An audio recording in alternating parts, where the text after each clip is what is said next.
Bonjour, une vidéo pour expliquer ce qu'est l'informatique embarquée, les objets connectés à travers un historique. Donc tout commence en 1947, où le premier transistor a été conçu. Donc c'est vraiment la base de toute la technologie de l'informatique embarquée. C'est le composant fondamental de tous les circuits électroniques et logiques.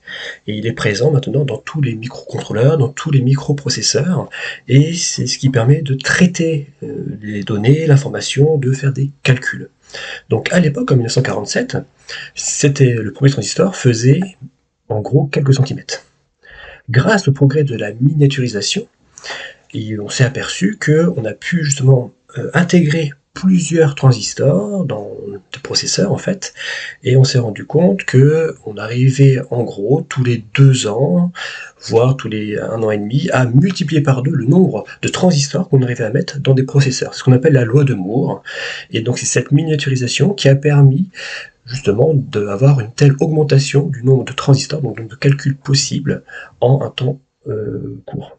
Donc actuellement, il faut savoir que la taille d'un transistor est de 10 nanomètres, donc 10 milliardièmes de mètres, alors qu'à l'époque c'était quelques centimètres. Donc la première fois où on s'est vraiment servi de l'informatique embarquée, c'était justement dans les programmes Apollo. Donc le but c'était justement d'aller sur la Lune. Et donc il faut savoir que il y avait un ordinateur, l'Apollo Guidance Computer, qui était l'ordinateur embarqué qui servait à la navigation et au pilotage des vaisseaux spatiaux des missions Apollo. Donc, il a été fabriqué grâce à une coopération entre l'université américaine de MIT et deux sociétés américaines, et c'est le premier ordinateur à avoir eu recours aussi au circuit intégré à transistor en fait. Donc le principe c'était qu'il faisait des calculs en temps réel, il fournissait des informations de vol, et ça permettait aussi aux astronautes de pouvoir contrôler des fonctions de navigation. Et donc on retrouve là, on commence à voir justement les éléments essentiels de ce qu'on appellera une interface homme-machine, c'est-à-dire une interaction entre l'homme et la machine, parce que donc on voit ici il y a un écran qui permettait de fournir des informations de vol en direct aux astronautes, donc des informations qui vont de la machine vers l'homme, et aussi ici un clavier qui permettait de contrôler des fonctions de navigation. Donc ça permettait de donner des informations allant de l'homme vers la machine. Donc là on est en 1967. Dès 1968, l'interface homme-machine se développe à travers donc cet objet-là qu'on appelait à l'époque le NLS, qui permettait l'interactivité entre un programme et l'utilisateur. Donc on voit ici un clavier et une souris. Et donc cet objet-là, cette interface homme-machine, permettait à la fois donc d'éditer des documents structurés, on pouvait les faire apparaître sur une interface graphique, donc ici sur un écran, on pouvait mélanger du texte, des graphiques, on pouvait changer de vue, un peu comme vous savez actuellement avec les ordinateurs, vous êtes habitué à ça, changer de fenêtre en fait. Et donc à l'époque c'était totalement nouveau. Donc on est en 1968.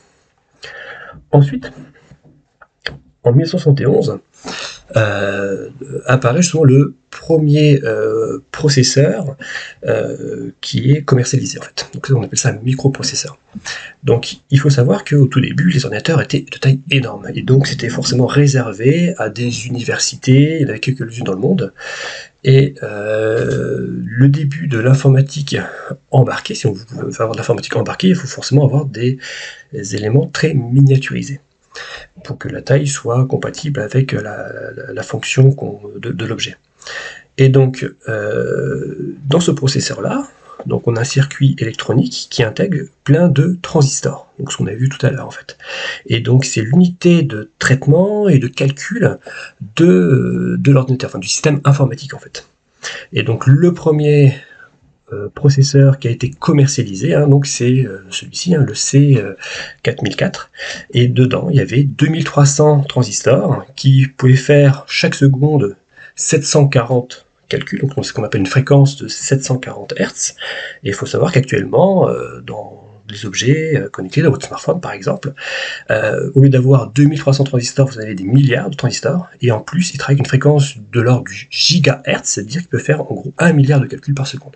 Donc ce qui montre bien toute l'évolution. Et donc ce type de transistor a été utilisé par exemple dans les premières calculatrices, dans les premiers flippers, voilà l'utilisation de l'époque. Donc en 1982, on change de dimension, on commence à avoir le premier objet connecté. Donc un objet connecté, c'est simplement un objet créé par l'être humain, à qui on va pouvoir attribuer une adresse IP. Donc, je rappelle, hein, c'est ce qui permet de donner un numéro d'identification sur Internet. Et cet objet connecté a aussi la possibilité, ou la capacité de transférer des données sur le réseau, en fait, donc sur Internet. Et donc, à l'université de Pittsburgh, aux États-Unis, donc il y a 4 étudiants qui vont justement installer des capteurs dans un distributeur de boissons et vont relier ce distributeur de boissons à ARPANET, donc l'ancêtre d'Internet. On est en 1982. Et donc ces capteurs-là vont calculer le nombre de bouteilles restantes dans le distributeur, calculer aussi depuis combien de temps ces bouteilles-là sont dedans, et ces informations-là étaient disponibles sur ARPANET, et donc des utilisateurs pouvaient justement consulter ces informations-là à distance. Donc c'est le premier objet connecté. Il faut savoir que la notion d'Internet des objets, hein, donc l'ensemble justement des objets connectés, ce terme-là a été inventé qu'en 1999, et donc en anglais on appelle ça l'IoT, donc Internet of Things. Donc même si le nom est apparu comme 1999, la réalité de cette donnée-là est connue depuis 1982. Donc dans le domaine commercial, une des grandes évolutions aussi, ce fut en 1984. C'est-à-dire au niveau de l'Airbus. Donc avant, l'avionneur principal était Boeing, et l'entreprise Airbus a commencé justement à avoir à gagner de parts de marché de manière importante en intégrant justement de l'informatique dans les avions. Donc avant, tous les systèmes étaient avec des systèmes hydrauliques, de vérins, des systèmes électriques ou mécaniques avec des câbles, et donc pour piloter un avion, c'était ces éléments-là qui étaient utilisés. Désormais, en fait, à partir de 1984, et donc l'Airbus A320, il y a des commandes qui sont contrôlées par un calculateur. Et donc c'est le calculateur qui va faire le lien entre tous les éléments qui permettent le pilotage, donc par exemple les ailerons, les aérofreins, ainsi de suite, et ces éléments vont être directement contrôlés en fait, en fonction des mesures faites par différents capteurs qui mesurent la vitesse, l'altitude, le vent. Et donc, par exemple, cet Airbus A320 était capable d'atterrir automatiquement par temps de brouillard, ce qui n'était pas possible auparavant. Et donc, pour cela, évidemment, il faut être capable d'avoir un programme qui fonctionne en temps réel et d'une très grande fiabilité, en fait. À partir de là, dans les années 90, l'informatique est apparue dans de très nombreux domaines, en particulier dans l'automobile, le réseau ferroviaire, la domotique, c'est-à-dire la gestion automatisée des maisons, les loisirs. Et donc, le premier métro entièrement automatisé le fut à Lille avec le Val en 1983, et à Paris, par exemple, si vous prenez la ligne 14, vous aurez justement le métro Météor, où il n'y a aucun conducteur, tout est automatisé en fait, tout est géré par ordinateur, et sachez que depuis 1998, depuis la date de sa mise en place de cette ligne-là, aucun bug informatique n'a eu lieu.